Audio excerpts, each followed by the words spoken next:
Bonjour, je vais vous présenter l'offre logicielle de Sopra Banking Software. On va tout d'abord commencer par un éclairage sur le marché, puisque c'est quand même tout par-delà de nos clients, du marché que l'on adresse. Les marchés auxquels on s'adresse, c'est le marché des services financiers. Marché très large qui couvre une gamme importante d'acteurs qui vont des acteurs de la banque de détail, des services financiers spécialisés, de la banque d'investissement, mais aussi des nouveaux entrants comme les GAFA qui aujourd'hui se positionnent sur les services bancaires. Nous, chez Sopra Banking, nous adressons majoritairement deux grands marchés, le marché du retail et commercial banking et le marché des sociétés financières spécialisées. Alors retail et commercial banking, on entend par là la banque finalement de détail pour les particuliers, les professionnels, les entreprises. On cible sur ce marché toute taille de banque, des très grandes banques jusqu'aux petites et moyennes banques. On adresse également les banques, je dirais, digital natives, qui sont des émanations de nouvelles banques exclusivement digitales, qui n'ont pas de réseau bancaire. Et puis, on couvre une particularité aussi, tous les filiales des grands groupes bancaires, les filiales internationales des grands groupes bancaires. Pour les sociétés financières spécialisées, donc là, on adresse 4 segments de marché. Le premier, c'est ce qu'on appelle les banques automotives, les captifs bancaires des grands constructeurs automobiles. Le monde de l'asset finance, c'est-à-dire le financement des biens d'équipement pour les entreprises. Le consumer finance, qui est finalement les crédits à la consommation, tels qu'on peut les connaître. Et le dernier grand sujet, qui est le corporate finance, qui sont des financements spécialisés pour des grandes entreprises de type crédit syndiqué ou autres. Parmi ces clients, quelles sont les zones géographiques que l'on adresse? Alors pour le marché du retail et commercial banking, on est surtout sur un adressage européen. Pour le marché des sociétés financières spécialisées, on adresse worldwide, c'est-à-dire qu'aujourd'hui, principalement, les grands pays sur lesquels on se développe, c'est la France, la Chine, les États-Unis et l'Allemagne. C'est un choix prioritaire de développement, mais ces offres ont vocation à se déployer au niveau mondial. Et aujourd'hui, tout cet ensemble, finalement, de ce marché du retail et commercial banking et des sociétés financières spécialisées, ça pèse à peu près 800 clients dans à peu près 70 pays, 70 géographies différentes. Après avoir parlé un petit peu du marché que l'on adresse, quand même, ce marché, il a des caractéristiques majeures aujourd'hui. Il faut parler un petit peu des tendances de l'évolution de ces marchés. Donc, il y a une tendance majeure aujourd'hui qui est finalement liée à toute cette révolution digitale, c'est-à-dire cette évolution finalement qui va bien au-delà de la technologie, qui bouleverse complètement le business model des acteurs des services financiers. Si on prend la banque, finalement, si on regarde les 20 dernières années, on est passé d'un modèle où la banque était basée beaucoup sur des réseaux d'agences, c'est-à-dire en gros l'ensemble des activités commerciales, les relations avec les clients passaient par des agences. On est passé d'un modèle très agence, où la banque poussait ses produits au travers des agences, à un modèle multicanal qui permet d'offrir des services sur différents canaux, dont le mobile, l'internet, mais toujours dans une logique où la banque diffusait ses produits vers les clients, à aujourd'hui, lié à la révolution digitale, à un nouveau modèle, finalement, qu'on appelle la banque collaborative, c'est-à-dire que tous les services bancaires se construisent autour du client, dans une logique finalement où la banque ne diffuse plus seulement que ses produits, mais va disposer d'un écosystème dans lequel elle va pouvoir proposer des offres qui vont bien au-delà de ce que propose une banque. Par exemple, si je prends un exemple un peu pratique, si on regarde aujourd'hui les financements immobiliers, une banque va pouvoir demain, grâce à des partenariats, proposer un parcours client qui va aller de la recherche d'un bien immobilier jusqu'à son financement, son assurance, ses crédits travaux, etc. Donc de plus en plus, c'est des offres de services élargies qui dépassent largement le cadre de la banque. Et ça, c'est une grosse révolution parce qu'on voit bien qu'aujourd'hui, dans une logique où les systèmes ont été créés de manière assez monolithique, aujourd'hui, il faut être dans un esprit de collaboration avec de multiples acteurs et donc des capacités à échanger avec un écosystème qui va bien au-delà de la banque. Revenons quelques instants sur finalement les challenges de nos clients. Ils sont de 4 grandes catégories. La première, on vient d'en parler, c'est cette transformation digitale qui impacte leur business model et qui nécessite de revoir en profondeur leur système d'information. Deuxième point qui est finalement le marché est aujourd'hui mature dans le monde des financements et il faut continuer à acquérir de nouveaux clients, les fidéliser. Et donc ça passe par des offres de services, par la capacité aussi à utiliser les données que l'on possède sur ces clients. Ça, c'est un deuxième challenge. Troisième challenge qui est pas des moindres, qui est finalement d'accroître l'efficacité des banques. On sait que les banques, elles ont eu beaucoup de moyens, elles ont pas toujours fait des efforts de modernisation, d'automatisation. Et aujourd'hui, il faut réduire les coûts, il faut optimiser, il faut améliorer l'efficience opérationnelle. Et donc, c'est un challenge majeur qui pèse aujourd'hui sur les comptes d'exploitation des banques. Et enfin, le dernier point, qui est aussi un point important, qui est que l'activité bancaire est soumise à régulation. C'est-à-dire qu'aujourd'hui, depuis toujours, il y a eu une régulation qui fait que les banques doivent se conformer à du réglementaire dans chacun des pays, mais c'est de plus en plus lourd, de plus en plus fort, et le réglementaire impacte de plus en plus le business. Prenons un exemple aujourd'hui, PSD2, la directive des services de paiement, qui au-delà d'être, je dirais, une logique réglementaire qui oblige les banques à ouvrir l'accès aux comptes de leurs clients, c'est toute une révolution qui va permettre derrière de construire de nouveaux business, de nouveaux services. C'est à la fois une source d'opportunité pour les banques, puisqu'elles vont pouvoir, grâce à ça, offrir de nouveaux services et pouvoir étendre leur gamme de services auprès des clients, mais c'est aussi une menace, parce que demain, finalement, des concurrents vont pouvoir venir, en ayant accès au compte de la banque, à proposer des services complémentaires et donc, du coup, enlever de la marge, des commissions, du potentiel chiffre d'affaires pour les banques actuelles. Pour confirmer ce que je viens de vous expliquer un petit peu sur les challenges des banques, reprendre un support, un slide là, qui vient du Forrester, un cabinet d'analystes en fait, qui montre finalement qu'il y a une urgence pour les banques à se transformer, une urgence si elles veulent rester dans la compétition dans les 5 prochaines années. Donc cette urgence, le Forrester la matérialise de la même manière que je viens de vous le présenter avant, finalement sur 5 grands axes. Le premier qui effectivement, on vient d'en parler, c'est le réglementaire qui devient de plus en plus lourd, de plus en plus important, alors qui est un frein aux nouveaux entrants, mais aussi qui consomme énormément d'énergie et de budget pour les banques pour se conformer à cette régulation. Le deuxième point quand même, on n'a pas encore bien parlé, mais qu'il faut se rendre compte, c'est que les conditions de marché ont également énormément changé.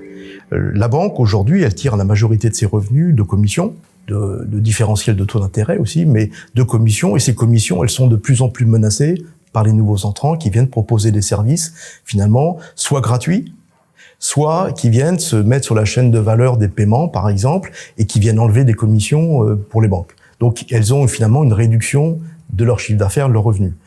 Il y a aussi un troisième point qui est important, si on va un peu dans le détail de cette transformation, c'est une augmentation croissante de l'exigence des clients. Les clients, aujourd'hui, ils veulent avoir accès à leur banque partout, n'importe quand, n'importe quel moment, faire eux-mêmes un certain nombre d'opérations bancaires, et ils veulent surtout avoir une expérience personnalisée avec leur banque. C'est pas être, je dirais, dans un schéma standard où on vient proposer de manière systématique les produits à chaque client. C'est le bon produit au bon moment sur le bon canal. Et pour ça, ça veut dire que, effectivement, les banques doivent mettre en place tout un tas d'outils qui leur permettent, finalement, au travers de toutes les données qu'elles collectent sur leurs clients, il y a pas un endroit où il y a plus d'informations que sur un client que dans une banque. On sait ce que vous dépensez, on sait ce que vous dépensez en immobilier, ce que vous dépensez dans les commerçants. Enfin, tous les actes de paiement permettent de retracer finalement un profil d'un client. Et donc, il faut que les banques exploitent ça pour pouvoir personnaliser leur relation avec le client et être en capacité de leur proposer le bon produit au bon moment sur le bon canal. La technologie qui est un vecteur important, ce qui n'était pas possible il y a quelques années. Aujourd'hui, avec la technologie, avec le digital, on peut faire énormément de choses, et notamment rendre de plus en plus autonomes les clients dans leur parcours. Et puis, le dernier point, c'est la compétition.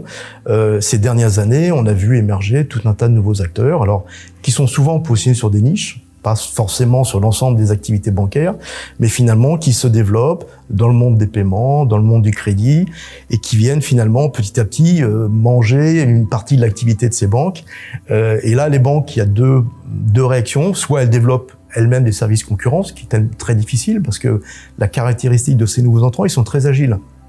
Ils vont très vite, ils mettent en place des nouveaux produits. Soit, la deuxième tactique qu'ont commencé à utiliser les banques, c'est de les racheter, pour finalement disposer de leur offre de service. Et puis la dernière logique également qui est autour de ça, c'est la capacité à construire des partenariats, des écosystèmes qui vont finalement embarquer des fintechs et finalement faire en sorte que l'offre de la banque, elle soit beaucoup plus large que ce qu'elle est capable de proposer elle-même. Alors tout ça a évidemment un impact sur les systèmes d'information bancaire, et c'est un impact violent puisque les systèmes d'information bancaire se sont construits ces 20-30 dernières années sur des logiques très verticales, très systémiques, où tout était, imbriqué. Le système de distribution, le système de production de la banque, c'était pas des systèmes prévus à la base, pour pouvoir communiquer de manière native avec des acteurs externes. Et donc aujourd'hui, on doit passer de cette vue un peu systémique où finalement la banque, elle gère l'ensemble de sa distribution, sa production, à quelque chose de beaucoup plus éclaté, déjà qui met le client au centre du système d'information de la banque. Faut se rappeler quand même qu'il y a encore 15 ou 20 ans, la banque connaissait son client par le numéro de compte. Aujourd'hui, le point d'entrée majeur, c'est le client et la capacité à fédérer autour du client des produits, des services bancaires, et être en capacité de pouvoir, personnaliser sa relation avec son client. Donc ça nécessite d'avoir quand même une refonte complète des systèmes d'information. Alors c'est très compliqué puisque un système d'information bancaire, c'est l'essence même de l'activité de la banque, c'est son outil de production. Comme Renault avec ses automates qui produit des voitures. Donc c'est son outil de production, c'est lourd à changer, ça implique un tas de transformations, que ce soit d'organisation dans les process de la banque, mais aussi c'est toujours très risqué puisque effectivement, bien souvent, c'est beaucoup de clients, beaucoup de comptes, beaucoup d'activités. Et tout ça, les banques sont assez réticentes à toucher finalement au cœur de leur système. Alors elles y viennent quand elles sont obligées, mais c'est pas un mouvement naturel qu'elles vont anticiper. Donc elles ont choisi pour la majorité aujourd'hui une première voie qui consistait à faire ce qu'on appelle lipstick on a pig, c'est de mettre une couche finalement digitale au-dessus de leur système existant qui permet de développer des services digitaux sans forcément toucher au cœur. Alors tout ça, de notre point de vue, ça a quand même une limite qui est que effectivement, ça améliore la promesse vis-à-vis des clients sur le digital, la capacité à utiliser son mobile pour pouvoir faire un certain nombre d'opérations, etc. Mais ça ne garantit pas aujourd'hui d'avoir du temps réel, de l'instantanéité, tout ce que l'on demande aujourd'hui au monde Internet où on a l'habitude, de faire les choses en temps réel, au moment où on veut, etc. Donc, même si aujourd'hui le mouvement est bien engagé sur le digital, sur la digitalisation des services et dans la relation avec le client, pour autant, le digital doit aller jusqu'aux opérations de la banque et venir transformer, l'ensemble de l'activité. Et ça, c'est un des gros challenges qu'il y a devant le secteur bancaire et qui est très lourd en termes d'information, en termes de système d'information. Et on va voir, c'est une force aujourd'hui pour nous, car nous avons des offres qui vont permettre d'aider les banques sur ces sujets-là. Alors finalement, tout ça nous donne un panorama finalement de la banque du futur, qui est assez complexe parce que finalement, ce qu'on se rend compte, c'est que demain, on n'aura pas un modèle de banque en face de nous, mais des business models très différents. Il y a des banques qui continueront à avoir leur business model traditionnel. Peut-être que ça sera pas les plus florissantes, mais elles garderont ce modèle-là. D'autres vont se positionner comme étant des distributeurs de services, et donc ils vont fédérer des services autour d'eux qui vont leur permettre d'étendre leur offre et finalement petit à petit d'être plus dans une relation commerciale avec les clients, quitte à s'appuyer sur des usines de fabrication de produits bancaires qui seront peut-être chez les concurrents ou chez les opérateurs. Le troisième point, c'est la banque comme un agrégateur de services, c'est-à-dire qu'en gros, elle va gérer les comptes de ses clients et être en capacité à un moment donné d'avoir une vue globale de tous les avoirs et les actifs de leurs clients dans l'ensemble des banques, et puis à la fois de vendre cette vision-là, c'est monétiser cette vue-là, mais aussi de pouvoir derrière proposer les bons services au bon moment. Et puis enfin, il y a la banque qui sera de type marketplace, c'est-à-dire qu'elle sera finalement, elle référencera des partenaires et elle laissera les clients choisir sur différents partenaires les offres qui lui correspondent. Et donc, on se rapproche pas mal de la logique de ce que faire un Amazon avec des marketplaces où finalement, il y a toute une gamme de produits qui proviennent de fournisseurs ou distributeurs différents. Elle va les agréger, les fédérer et les sécuriser pour le compte des clients. Donc on voit différents business models, ils vont se combiner entre eux. Donc ça veut dire aussi qu'en termes d'offres, si on veut équiper ces clients-là, il faut avoir des offres assez évolutives qui puissent se combiner pour rentrer dans ces différents business models.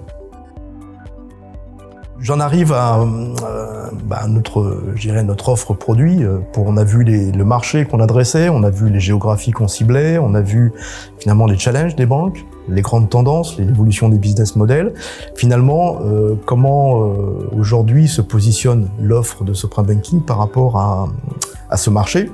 On a vu au début qu'on avait deux grands marchés, le monde du retail et commercial banking et le monde des sociétés financières spécialisées. Donc je vais commencer par l'offre autour du retail banking, qui est quand même une offre majeure de Sopra Banking. Cette offre, elle repose sur quatre grands piliers en termes de produits.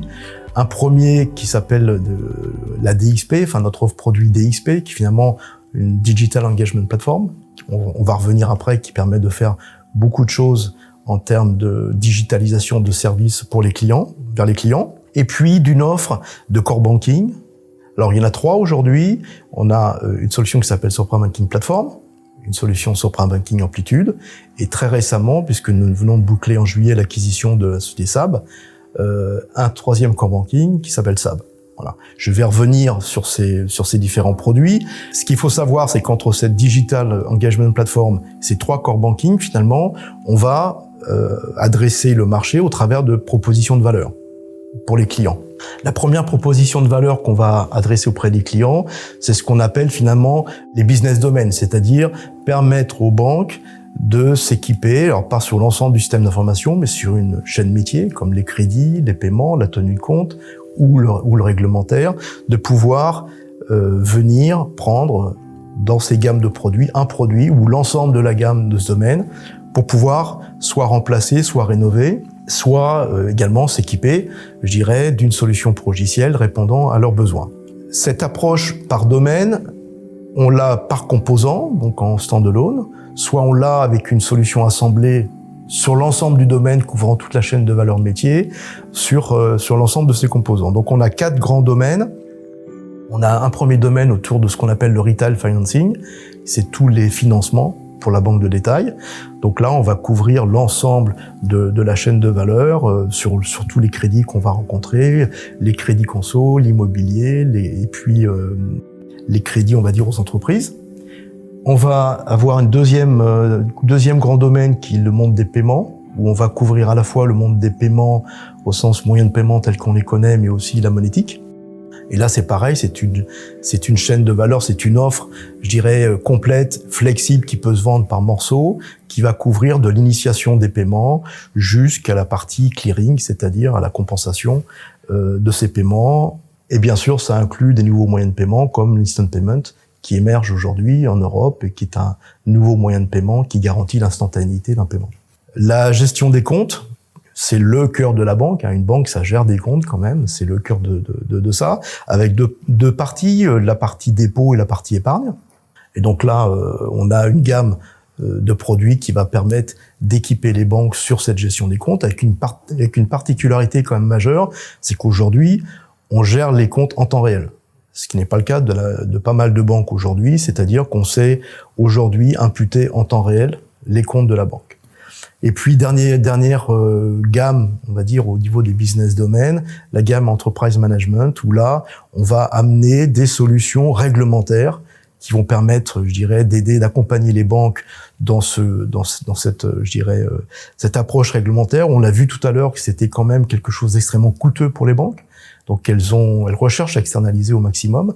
Faut savoir qu'une banque, elle consacre à peu près entre 25 et 30% de son coût, de son investissement informatique pour rester conforme à la réglementation. Ce qui est énorme, alors qu'aujourd'hui, elles doivent consacrer le maximum d'énergie à se digitaliser. Donc, on vient avec une offre assez complète de reporting réglementaire, de centrale des risques, de reporting fiscal. On viendra un petit peu plus tard sur ces produits, mais on a une gamme très complète, je dirais, qui permet d'assurer ce reporting réglementaire. Deuxième grande proposition de valeur, donc on a vu une première proposition de valeur qui est d'apporter des réponses sur des grands domaines métiers de la banque, au travers d'une approche de composants. Deuxième approche autour du digital, donc ce qu'on appelle la Digital Engagement Platform.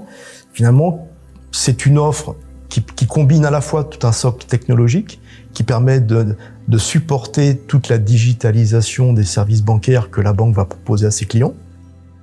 Mais c'est aussi, au-delà de la technologie, un socle métier qui va permettre d'apporter, je dirais, de construire des parcours clients et de construire, je dirais, toute une gamme de services ou d'approches permettant de répondre à la problématique, je dirais, de connaissance client, de vente après-vente, de marketing, de connaissance des data du client. Et donc, c'est toute une couche à valeur ajoutée qui va permettre finalement de combiner, de créer ces offres personnalisées au travers de canaux digitaux. Dernière proposition de valeur, c'est ce qu'on appelle le core banking classique, end-to-end. C'est la solution complète qui permet finalement d'adresser les besoins d'une banque, de sa distribution digitale jusqu'aux opérations de la banque. Et donc là, on l'a vu, on a 3 grandes offres. Sopra Banking Platform, qui a la particularité d'être une offre basée sur des composants, donc qui embarque la majorité des composants dont on a parlé au niveau des business domaines et qui les complète.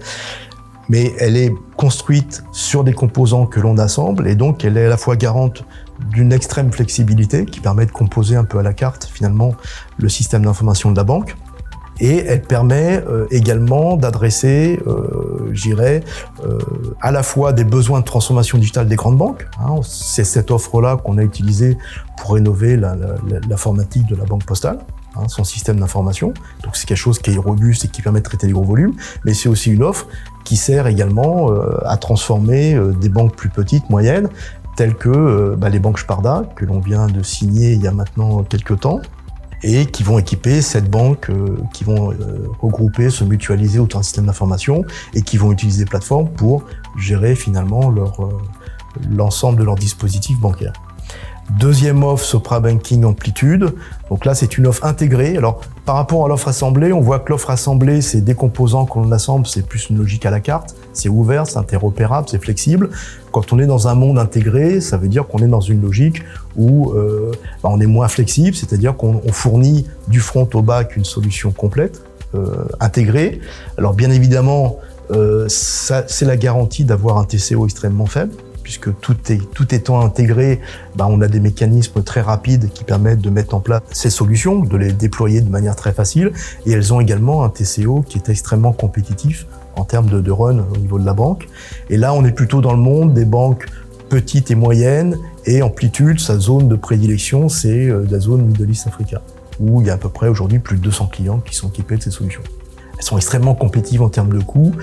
Pour autant, elles sont quand même ouvertes sur le digital, puisque on a fait un certain nombre de travaux ces dernières années qui ont permis d'exposer les API de Sopra Banking Amplitude, du corps, pour pouvoir utiliser les plateformes digitales, dont notre fameuse Digital Engagement Platform, qui va demain permettre de servir, le monde Amplitude en créant ces nouveaux services digitaux et ces parcours digitaux.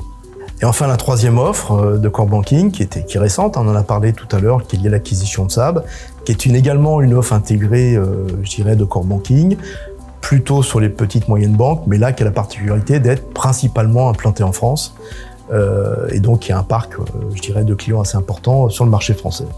Si on revient un peu plus dans le détail de nos produits clés majeurs, donc on a vu qu'on avait 4 grands piliers en termes de produits: Digital Engagement Platform, Sopra Banking Platform, Sopra Banking Amplitude et SAB. Notre Digital Engagement Platform, qu'on appelle aussi DXP. Donc finalement, son rôle majeur, finalement, c'est qu'elle permet de libérer ou d'utiliser la puissance, des core banking pour construire ces parcours digitaux, cette digitalisation. Elle permet d'inventer des nouveaux parcours clients, des nouveaux parcours d'achat, des nouvelles relations clients. Elle facilite également l'intégration des fintechs, avec, dans cette plateforme pour que la banque puisse diffuser ses services. Et elle permet également aux banques de se positionner, dans un futur qui leur permet de jouer dans cette économie digitale. Où en sommes-nous aujourd'hui sur cette offre DXP ? Donc cette offre aujourd'hui, le socle technique, il est, même s'il y a encore des développements à faire, il est quand même bien avancé. Et aujourd'hui, on a un premier cas d'usage qui a été, mis en place, commercialisé, qui est un succès, autour de PSD2. PSD2, on l'a vu, c'est la capacité que les banques doivent avoir aujourd'hui en termes d'ouverture des comptes clients, l'accès aux comptes des clients. Mais également, on voit bien que derrière cet accès aux comptes, c'est proposer tout un tas de nouveaux services, d'agrégation de comptes, de pouvoir également développer des services à valeur ajoutée au-dessus de cet accès sur les comptes. Donc aujourd'hui, on a à peu près 7 clients qui sont équipés ou qui vont démarrer en live entre septembre et fin d'année dans 15 pays. Donc 7 clients dans 15 pays. C'est le premier cas d'usage, c'est un succès. On est en train de continuer, je dirais, autour de la DXP avec un deuxième cas d'usage pour le monde Sopra Banking Amplitude autour de l'agent banking. C'est la capacité finalement à diffuser des services bancaires via des courtiers, via du courtage. En Afrique, l'inclusion financière, c'est quelque chose qui se développe énormément, qui permet finalement de faciliter l'accès aux services bancaires. Et donc là, on a une offre qui devrait sortir basée sur la DXP entre le mois d'octobre et le mois de novembre. Et puis, on continue également à déployer ou à avancer sur les cas d'usage, sachant que finalement, cette DXP, elle va prendre de plus en plus d'importance dans les années qui viennent, puisqu'on voit bien c'est ce socle, cette fondation technique et métier qui va embarquer de plus en plus d'évolution et d'investissement, notamment dans le cadre de l'enrichissement de nos offres. On en a parlé tout à l'heure, la DXP, elle embarque bien entendu tout un tas de services, tout un tas de composants métiers qui vont faciliter, je dirais, cette création de business. Donc on a 3 grandes catégories autour de ce qu'on appelle Customer Engagement, qui est cette couche métier au sein de la DXP. On va avoir tout ce qui est lié à ce qu'on appelle Customer Insight. C'est la connaissance du client, donc c'est à la fois du marketing, c'est à la fois de la vue 360 sur le client, ce qu'il est, et c'est pas seulement ce qu'il est dans la banque, c'est ce qu'il est aussi au-delà. Et puis, c'est toutes les informations qui vont être liées à la gestion de contenu qu'on possède sur les clients. Quand on parle de digitalisation, on parle de faire de l'acquisition automatique de documents, de cartes d'identité, de tout un tas de supports aujourd'hui qui concernent le client, qui vont être digitalisés. C'est aussi la capacité à gardienner ces éléments-là, à aussi pouvoir offrir de la signature électronique, etc. Le deuxième sujet qui est autour de la gestion des offres, c'est vraiment le point majeur et focal de cette offre Customer Engagement, c'est finalement la gestion, le catalogue d'offres de la banque. C'est l'offre commerciale et sa tarification, mais ça va être aussi, je dirais, la tarification des services bancaires qui doit être personnalisée en fonction des types de clients, des segments de clients que l'on va adresser, et la facturation des services bancaires. Et enfin, la troisième offre qui est importante, qui va utiliser l'ensemble de ce qu'on vient de voir là, c'est finalement tous les parcours de vente et d'après-vente. Donc finalement, c'est tout ce qui va permettre, je dirais, la vente et l'après-vente des produits et des services que la banque va offrir à ses clients. Donc ça comprend, je dirais, tous les parcours d'achat, ça comprend la contractualisation et ça comprend la gestion de l'entrée en relation et la gestion du client, la relation client dans la durée. Je vous ai dit tout à l'heure que la DXP, finalement, un Digital Engagement Platform, c'est une offre qui va prendre de plus en plus d'importance. Ce qu'il faut comprendre aujourd'hui, c'est que on est dans un monde qui est de plus en plus temps réel. Aujourd'hui, on l'a dit tout à l'heure aussi, on est dans 2 grandes phases. La majorité des banques ont finalement développé une couche digitale au-dessus de leur existant informatique qui n'ont pas trop retouché dans leur conception, mais qui a quand même ses limites en termes de temps réel, de capacité time to market, etc. Et donc finalement, c'est aussi le cas pour nos solutions, parce qu'on va se servir de cette couche digitale pour venir petit à petit rénover nos solutions core banking, les faire converger aussi. On a beaucoup de solutions de core banking, on en a 3, on a vu. On peut dire qu'à terme, dans un chemin qui va être plus ou moins long, on va venir réécrire, porter un certain nombre de services qu'on a aujourd'hui dans nos core banking, de les réécrire et de les porter dans cette couche digitale pour pouvoir, d'une part, d'avoir des services, je dirais, qui puissent tourner dans du cloud de manière native, avec des microservices, avec un time to market extrêmement performant, puisqu'on pourra imaginer d'utiliser ce que l'on a développé le matin, de l'utiliser le soir. C'est le terme consacré, même si c'est un peu plus compliqué que ça dans la réalité. Mais donc un time to market extrêmement performant, du temps réel. Et donc finalement, cette DXP, elle va venir accueillir de plus en plus, je dirais, de services et de composants que nous avons aujourd'hui qui vont se rénover et se réécrire au travers de cette DXP. Donc ça devient un socle à la fois technique et métier qui va prendre de plus en plus d'importance dans une période, on va dire, des 5 prochaines années qui viennent. Pour en finir avec la DXP, donc on l'a vu, c'est majeur parce qu'aujourd'hui, c'est notre réponse à la transformation digitale des banques, aux besoins de digitalisation. On l'a vu, c'est également pour nous finalement le moyen qu'on va avoir de faire converger l'ensemble des offres que l'on a, parfois redondants sur les core banking. Mais c'est aussi, en termes d'attaque du marché pour nous, la capacité à venir adresser des banques sans forcément avoir positionné nos offres de core banking, mais venant positionner cette couche digitale au-dessus de leur existant. Donc au-dessus de core banking concurrents, mais au-dessus de systèmes de legacy, je dirais propriétaires des banques.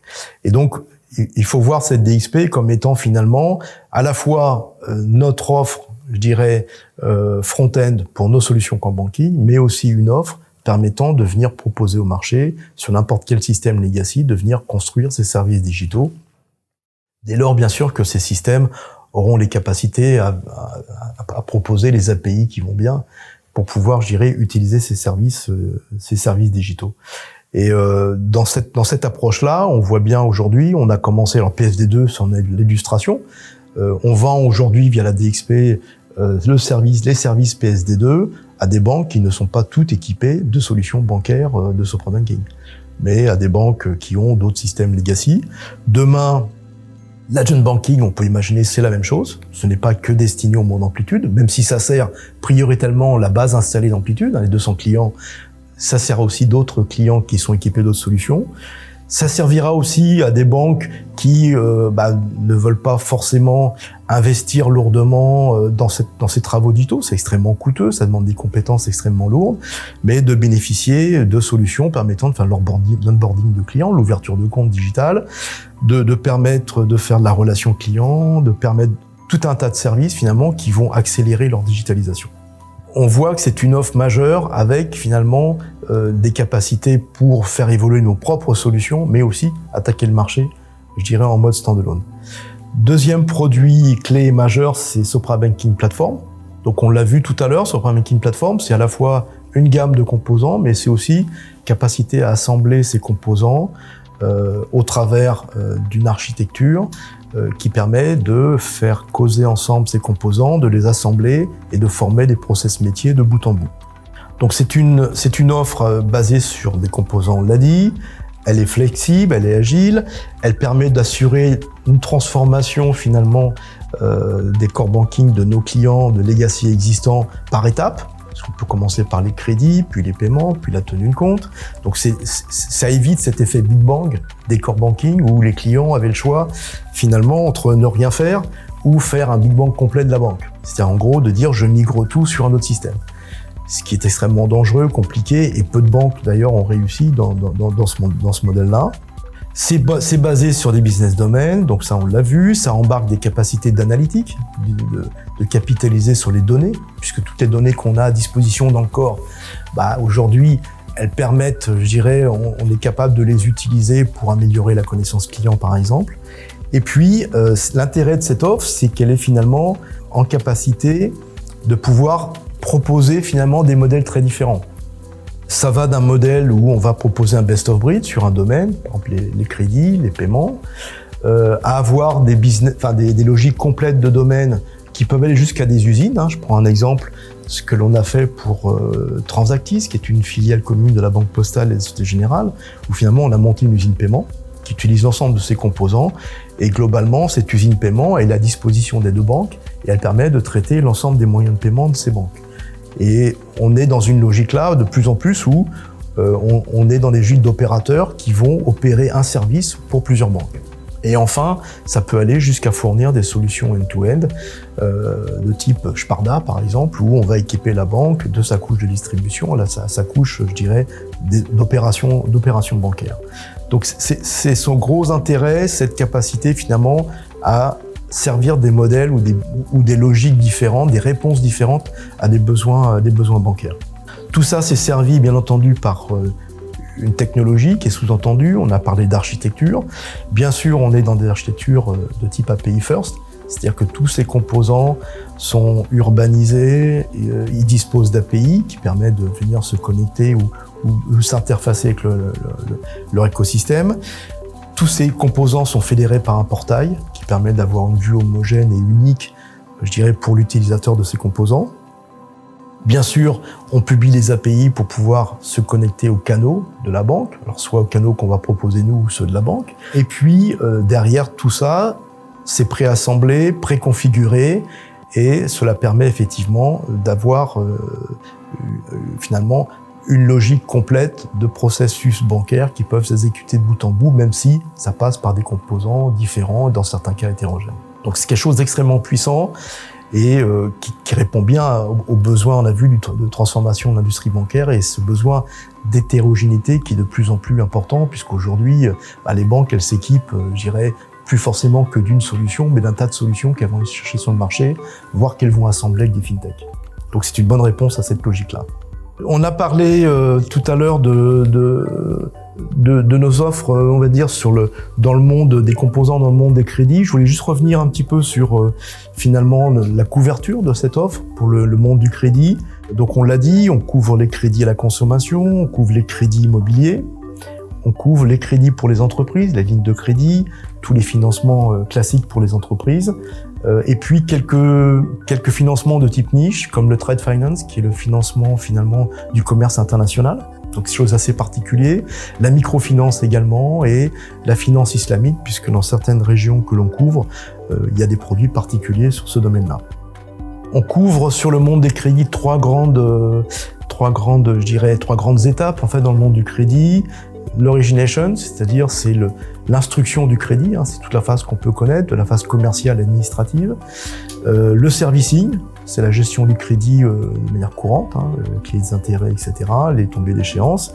Et enfin, le collection, qui est le recouvrement. En général, tout se passe bien, mais quand ça se passe mal, c'est la capacité, finalement, lorsqu'il y a des impayés, à faire le recouvrement de ces impayés. Et puis, on a tout un tas de produits. Donc, on a des offres spécifiques pour chacune de ces trois étapes, et on a des offres transverses, finalement, qui vont couvrir la gestion des limites. La banque autorise finalement pour ses clients, pour les financements, des limites. On ne peut pas emprunter plus que les capacités qu'on a à un moment donné. La gestion des garanties de la banque, chose importante, mais aussi tout ce qui est lié au défaut, à la gestion des défauts. Quand un compte commence à mal fonctionner ou quand il y en a payé, la banque a des mécanismes qui permettent de mettre le client en défaut, et donc tous les comptes sont sous surveillance ou bloqués. Et enfin, il y a aussi des aspects réglementaires dans le crédit, puisqu'il y a aussi pas mal de déclarations sur le sujet. On a trois grands drivers pour cette offre, la digitalisation, puisque là aussi, dans le service de la banque, c'est simplifier tout le parcours client sur toute la gestion de la demande de crédit. Tout un enrichissement fonctionnel autour de ça. On a même développé récemment des prototypes de chatbot qui permettent de faire un échange interactif entre la banque et le client via du chat. De l'intelligence artificielle de plus en plus pour automatiser le traitement de ces dossiers. Et enfin, le dernier point, c'est la conformité. C'est de rester, je dirais, dans la conformité et la localisation, puisque les produits de financement sont très spécifiques à chaque pays. Il n'y a pas les mêmes approches.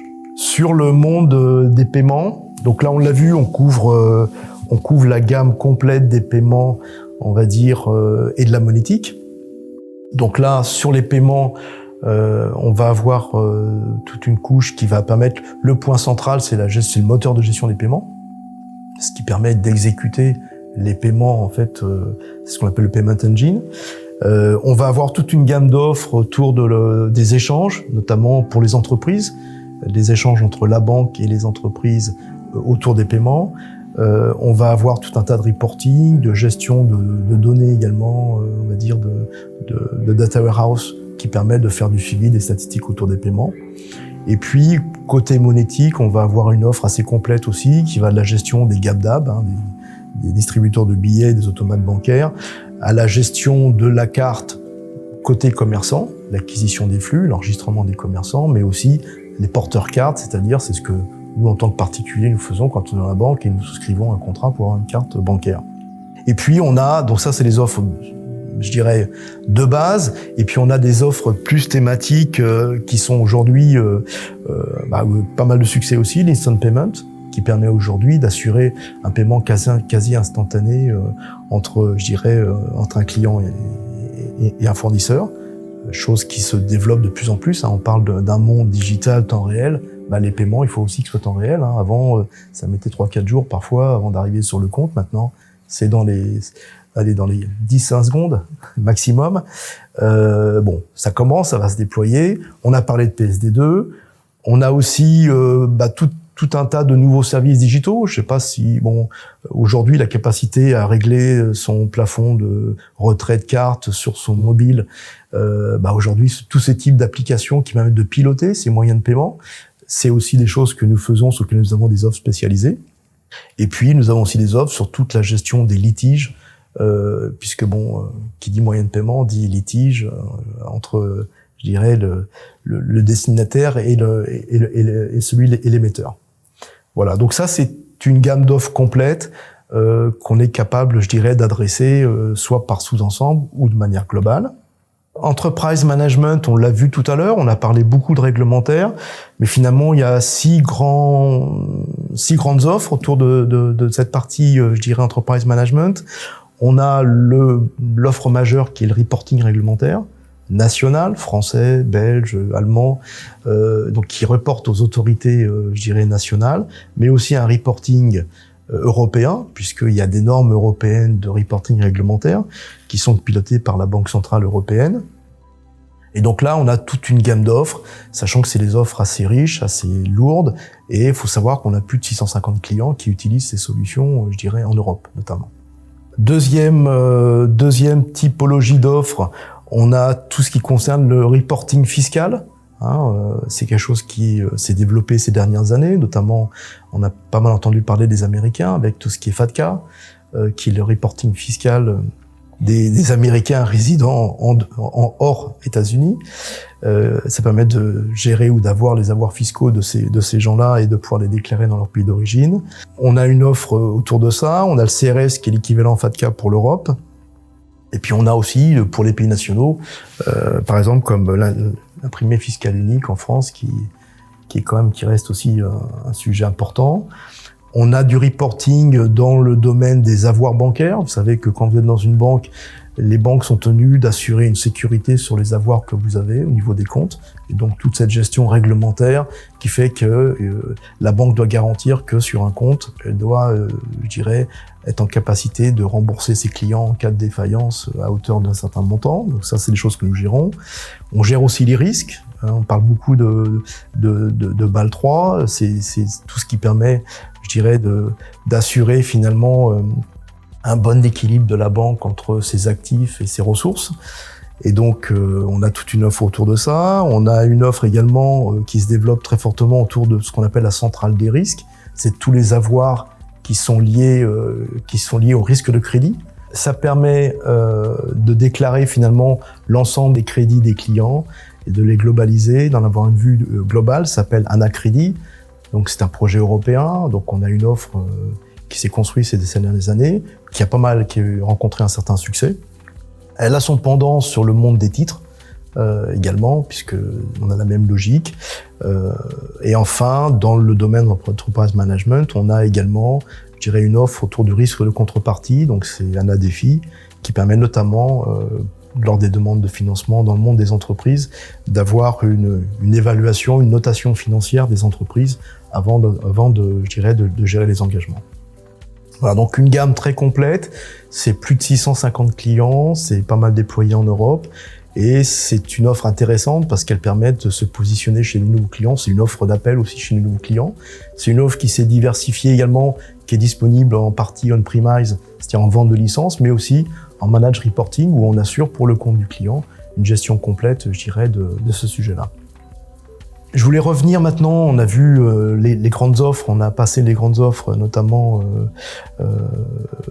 du monde plateforme, avec ces domaines, à quelque chose d'important, c'est qu'aujourd'hui, on a une évolution importante dans la façon de délivrer les solutions, les produits aux clients.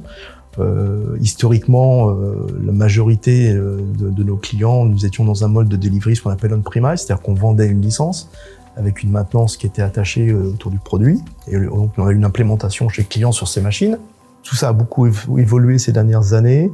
Et aujourd'hui, on est dans une évolution très lourde où les clients ne souhaitent plus forcément installer sur leur propre machine, acheter une licence, l'installer sur leur propre machine, mais ils souhaitent déjà une première révolution, c'est qu'ils ont aujourd'hui tous des projets d'aller vers le cloud, c'est-à-dire de mutualiser les infrastructures techniques, ne plus être propriétaire de leurs infras, mais d'aller consommer des infras dans le cloud. Et puis, deuxièmement, ils veulent de plus en plus aller dans une logique de service, utiliser un service, et pas forcément faire, je dirais, une installation d'une licence, un projet pour implémenter, et puis ensuite, je dirais, gérer ça dans la durée. Donc tout ça nous amène aujourd'hui à proposer plusieurs modes de déploiement. Donc on a toujours des clients qui veulent avoir du on-premise, c'est-à-dire qu'on installe la licence, il y a un projet d'implémentation derrière et ensuite il y a une maintenance. On a depuis maintenant quelques années développé ce qu'on appelle le modèle managed service qui permet de proposer à nos clients des services complémentaires, notamment d'hébergement et de gestion applicative. C'est ce qu'on fait notamment, alors on a en Angleterre avec notre solution MSS sur les mortgages, on a tout un parc client qui utilise finalement des managed services, où on host pour le compte du client, je dirais, ces applications. On le fait également sur de la banque directe, ce qu'on appelle DBOS, qui est une variante de plateforme qui permet d'adresser les banques directes. On le fait dans du managed reporting également. Donc finalement, ça peut être vu comme étant un service complémentaire qu'on amène aux clients, d'héberger pour le compte du client les applications. Et puis il y a un troisième mode vers lequel le marché va, et il va en accélérant très fortement, qui est le SaaS, où là le client il paye un service, il veut plus forcément payer une installation, une implémentation, mais il veut pouvoir disposer d'un service rapidement qu'il va utiliser et qui va payer à la consommation. C'est-à-dire qu'on est en pay-per-use, c'est-à-dire qu'il paye en fonction de ce qu'il utilise. Et ça, aujourd'hui, on voit qu'il y a un mouvement extrêmement qui s'accélère, important sur le sujet, sur les core banking également. Donc on le fait aujourd'hui, pour le SaaS, on a aujourd'hui 2 exemples. Notre fameuse DBOS pour la banque directe que l'on propose en mode SaaS, et on a à peu près 5-6 clients qui utilisent ce service, et puis la DXP en tant que telle est dans ce modèle-là, puisqu'elle permet effectivement d'utiliser et de facturer à la consommation les clients sur l'utilisation des services digitaux, notamment sur PSD2. Donc ça, c'est un mouvement important, et ça a une conséquence, ça veut dire que on a un plan d'accélération du portage de l'ensemble de nos offres, tout au moins d'être en capacité de pouvoir déployer l'ensemble de nos offres dans des infrastructures, dans des modèles cloud. Ce qui ne veut pas dire être cloud native, mais dans des modèles où finalement de cloud ready, où les applications vont pouvoir tourner dans un cloud. Ça peut être de l'Amazon, ça peut être d'Azure, ça peut être un cloud privé, mais on doit être le plus rapidement possible dans cette logique-là. Deuxième produit que je voulais partager également, on va revenir un petit peu sur Amplitude. On l'a vu, c'est un produit aujourd'hui intégré, qui se déploie rapidement, qui est fait pour des clients petits et moyens, qui a une large couverture fonctionnelle, pas forcément une grande profondeur métier, mais qui couvre beaucoup de domaines, donc qui est extrêmement performant sur ce plan-là, qui se déploie rapidement sur des projets qui vont entre 12 et 18 mois maximum, avec un TCO attractif pour les clients. Donc aujourd'hui, c'est un peu plus de 200 banques qui sont équipées d'Amplitude, majoritairement sur la zone Middle East Africa. Ça représente 50 pays, et c'est quand même 28 places financières différentes que l'on équipe. Donc ça veut dire aussi 28 grandes régulations à suivre pour pouvoir maintenir le produit à jour. Ce qu'on peut dire sur Amplitude, c'est qu'aujourd'hui, il a une gamme, un adressage assez complet du marché. Bien sûr, il est sur le retail commercial banking. Il adresse le monde de la microfinance, qui est sur la plaque Afrique quelque chose d'important. C'est les microfinancements en fait qui sont accordés. Donc c'est des techniques assez particulières. Il couvre également le monde des établissements de paiement, chose qui est en émergence, de l'islamic banking, capacité à délivrer les produits islamiques, et puis sur du mobile money, qui est quand même quelque chose qui se développe aussi fortement. Alors, faut savoir finalement que le marché Middle East Africa, ils n'ont pas un historique bancaire extrêmement important, donc eux, ils n'ont pas fait le choix. Et de toute façon, ils n'avaient pas les moyens de faire ce qui était fait en Europe, par exemple, où on a déployé des agences. Eux, ils vont directement dans l'utilisation de canaux directs, notamment via le mobile. Donc ça veut dire quand même qu'il y a une appétence sur ce marché extrêmement forte aujourd'hui sur le digital, sur la fourniture de services digitaux. C'est pourquoi aujourd'hui, Amplitude, il y a 2 modèles. Il y a le modèle complètement intégré où on a la partie front to back. Tout est intégré et on permet aux clients d'avoir quelque chose de très homogène. Mais on a la possibilité de découpler la partie front aujourd'hui pour y loger, par exemple, la DXP, pour construire des services digitaux, des services front pour des clients qui vont vouloir avoir des services plus personnalisés ou plus digitaux. Donc on a cette capacité de voir Amplitude comme étant très intégrée, mais aussi pouvant proposer une couche digitale, je dirais, intéressante, aujourd'hui très attractive pour ce marché. Et on a d'ores et déjà quelques clients qui ont commencé à utiliser, notamment au travers de l'agent banking, ces capacités. Alors tout ça, ça se rebranche effectivement sur le core banking Amplitude via les API qui ont été, je dirais, construites ces dernières années. Il y en a à peu près plus de 300 aujourd'hui disponibles et qui permettent de couvrir la majorité des processus bancaires. On a vu la partie banque de détail. Si on regarde la partie financement spécialisé, déjà l'ambition sur ce monde-là, on l'a vu, banque de détail, c'est plutôt le monde marché européen et Middle East africain. C'est quand même les deux zones majeures qu'on veut adresser. Pour la partie financement spécialisé, on est plutôt dans une logique de conquête de marché mondial, même si on a priorisé aujourd'hui, pour un certain nombre de grands clients notamment, une approche autour de 4 grands pays, l'Allemagne. Si on se réfère au monde de l'automotive, c'est quand même un pays majeur en termes de, je dirais, de captive des constructeurs automobiles. On a la Chine, c'est un pays en fort développement où on a des belles références. Les États-Unis et puis la France où il y a un marché effectivement aussi relativement important et qui se développe. L'ambition sur ce marché, c'est d'avoir dans ce monde-là avoir 10 des 15 plus gros clients dans le marché, je dirais, des financements spécialisés, d'être, je dirais, avoir 10 des 15 plus grands clients de ce marché-là. On a 2 offres, en fait, sur le marché des financements spécialisés. Une offre de base qui s'appelle Cassiopée, qui est une offre complète, front to back, qui permet de traiter les financements spécialisés sur n'importe quel type de prêt, n'importe quel type d'asset. Et donc, c'est l'offre standard. Et puis, on a une deuxième offre qui vient compléter l'offre Cassiopée. C'est l'offre APAC, qui est liée à l'acquisition d'APAC il y a maintenant un peu plus d'1 an, qui est une offre extrêmement attractive et compétitive, positionnée également au niveau mondial, qui permet de traiter le financement des stocks chez les vendeurs. Par exemple, un stock de véhicules chez un concessionnaire ou chez un grand distributeur. Voilà ce qu'on peut dire sur la partie financement spécialisé. Quelques mots sur nos compétiteurs. Donc on est dans un marché qui est extrêmement compétitif. Aujourd'hui, finalement, on trouve des acteurs historiques comme nous qui viennent du monde du core banking ou des financements spécialisés. On trouve des sociétés, des fintech qui arrivent avec des nouvelles approches sur le marché.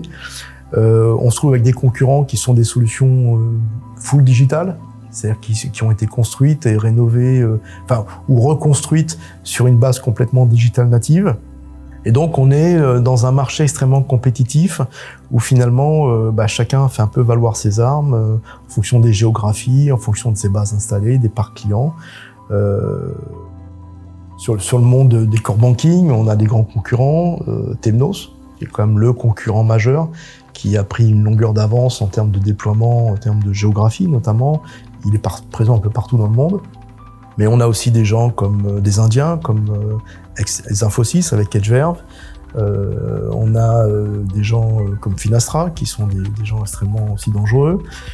Sur le monde des sociétés financières spécialisées, on va se retrouver aussi avec un tas d'acteurs, des gens comme Line Data, des gens comme Nucleus Software, donc des gens aussi qui sont en déploiement international. Les paiements, on va plutôt être en concurrence avec des opérateurs sur le marché. C'est un marché très lourdement opéré, avec des opérateurs comme Monext en France, du Worldline qui est connu, des First Data, des FIS. On va être aussi sur le monde digital en concurrence avec des purs players du digital comme Backbase, ou des gens qui sont uniquement positionnés sur ces couches digitales. Donc voilà, donc un marché extrêmement compétitif. Pour nous différencier dans tout ce monde-là, donc c'est vrai que si on regarde le marché, il y a plusieurs catégories.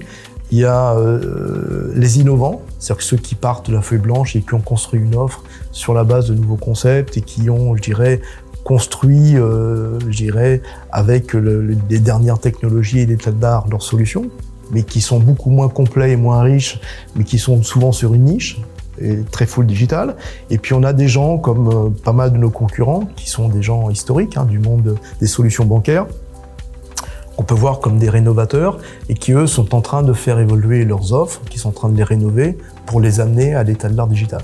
Donc on a ces deux approches avec des caractéristiques, c'est que nous on part avec des bases très lourdes. Aujourd'hui, Amplitude c'est 200 clients, il y en a une centaine sur plateforme, il y a une centaine sur SAB. Donc aujourd'hui on voit bien qu'il y a un poids de l'histoire, il y a un track record aussi important de réussite chez les clients, là où sur certains acteurs émergents, ils ont encore leurs preuves à faire sur le marché, et puis ils auront aussi à faire évoluer ces offres, c'est extrêmement coûteux. Donc voilà, donc on a nous choisi d'avoir un certain nombre de travailler sur un certain nombre de différenciants au niveau de nos offres. Donc le premier élément majeur, on l'a vu, c'est tout ce qui touche au digital. Donc avoir nos offres digital ready qui soient capables d'être opérées dans le cloud. Donc ça c'est majeur. De travailler sur des approches de type composants et microservices, qui assure finalement cette flexibilité d'un marché qui doit se composer un peu à la carte en fonction des business models des acteurs qu'on va rencontrer. Une capacité aussi importante qu'on a de nos offres à être en capacité de servir des marchés très différents. On peut servir à la fois des marchés de transformation de très grandes banques, mais aussi des marchés de petites banques, petites et moyennes. Donc cette capacité de scalabilité à servir un marché assez large finalement. Le sujet de la globalisation, la mondialisation, d'être en capacité d'avoir des solutions localisées dans différents pays. Pour ça, on a fait nous des choix, Europe, Middle East, Africa, sur les core banking. C'est pas parce qu'on veut pas aller ailleurs, mais c'est extrêmement coûteux. La régulation fait qu'aujourd'hui, chaque pays nécessite un effort extrêmement lourd pour s'adapter à la réglementation du pays. Et puis, les produits bancaires sont pas les mêmes d'un produit à l'autre, donc il y a aussi des évolutions à faire dans le produit. Donc on a fait des choix de priorité, et puis ça va évoluer dans le temps. L'interopérabilité, donc le fait d'avoir des concepts d'architecture très forts autour des API, la capacité à pouvoir ouvrir nos produits et les faire coopérer avec un écosystème, on l'a vu, capacité aussi à gérer des architectures complexes avec des systèmes d'échange, etc. Et puis enfin, on l'a vu, le dernier point, c'est une trajectoire de rénovation vers la DXP qui nous amène finalement vers du cloud native, vers une solution complètement dans le cloud, état de l'art. Voilà. Donc ça, c'est les choses qu'on met en avant, qui nous différencient par rapport à d'autres concurrents sur le marché, puisqu'aujourd'hui, non seulement c'est pas que de la promesse, c'est qu'on est sur le chemin et qu'on a certaines offres qui ont commencé à être, je dirais, dans cette logique-là. La DXP, tous les cas d'usage qu'on développe avec la DXP en sont l'illustration. En termes de reconnaissance, alors bon, c'est vrai que sur le marché, on est souvent évalué par des analystes, notamment de grands cabinets, Gartner, Forrester, qui finalement font une évaluation, notamment de toutes nos solutions applicatives, notamment dans le domaine de la banque. Que ce soit le Gartner ou le Forrester, on est parmi les leaders. On n'est pas, je dirais, dans le top one des solutions, puisque souvent, ce qui nous est reproché, c'est justement le fait que on a des acteurs compétiteurs qui sont, je dirais, déployés beaucoup plus largement dans beaucoup de pays. On est très focus sur l'Europe et Middle East, Africa pour le monde du core banking, donc ça nous pénalise un petit peu dans cette évaluation. Mais globalement, on est reconnu en tant que leader sur 3 grands sujets. La capacité à transformer, à aider la transformation des banques, la transformation digitale des banques. Donc ça, c'est quand même quelque chose, on l'a prouvé, que ce soit sur des grandes banques ou des banques moyennes, donc on a un track record très favorable là-dessus. La largeur de notre offre, vous voyez, j'ai passé un peu de temps avec vous là pour vous expliquer tout ce que nous avions, et on voit que l'offre et la richesse, elle est conséquente, et elle est effectivement avec une profondeur fonctionnelle qui permet quand même de répondre aux besoins de la majorité de nos clients. Et puis, sur le dernier point, finalement, c'est le chemin que nous avons engagé, la vision, je dirais, dans laquelle nous voulons faire évoluer l'ensemble de nos solutions, notamment au travers de nos couches digitales et de la rénovation progressive en réécriture de microservices dans la DXP de nos solutions. Cette trajectoire, ce qui nous permet d'être vus comme des leaders. On a un 3e analyste également qui nous évalue, alors c'est IBS, qui nous a classés parmi les leaders mondiaux sur les financements, de manière globale, à travers des offres Cassiopae, des offres retail de financement.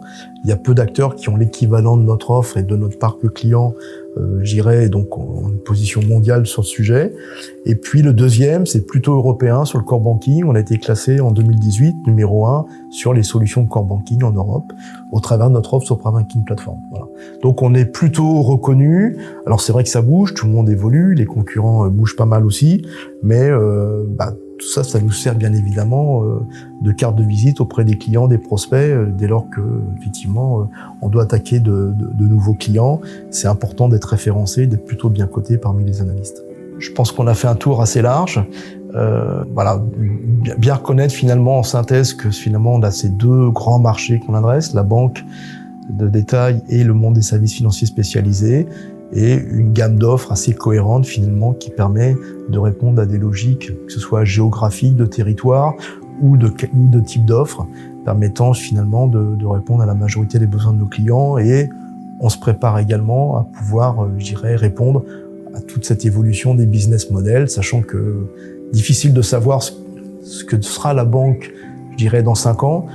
Ce qui est sûr qu'elle ne sera pas telle qu'elle est aujourd'hui.